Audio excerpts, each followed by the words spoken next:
राखो, ठहरो ज़रा, क्या ये वीडियो आपके सामने आई है? अगर आई है तो स्क्रॉल मत करना, इसे पूरा देख कर जाना, क्योंकि हो सकता है अल्लाह ने ये नसीहत सिर्फ आप तक पहुंचानी हो।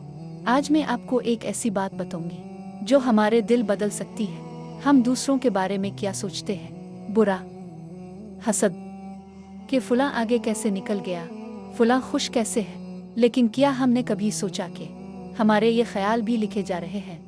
मेरे नबी ने फरमाया, मुसलमान वो है जिसकी जुबान और हाथ से दूसरे मुसलमान महफूज रहे। सोचें, अगर हम दिल में भी दूसरों का बुरा सोचें। आज से एक अहद करें, अगर किसी ने आपका दिल दिखाया तो आप उसके लिए बद्दुआ ना करें, दुआ करें। अगर किसी को कामयाब देखें तो हसद ना करें, अल्लाह से इसके लिए बरकत मांगे, क्योंकि नबी ने फरमाया, जो अपने भाई के लिए पीठ पीछे दुआ करता है, फरिश्ता कहता है आमीन, और तुम्हें भी वैसा ही मिले। याद रखें, जैसा आप दूसरों के लिए सोचेंगे, अल्लाह वैसा ही आपके लिए सोचेगा।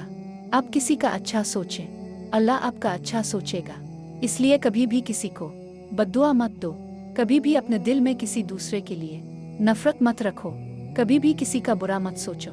हमेशा इच्छे सोचो ताकि अल्लाह आपका इच्छे सोचे।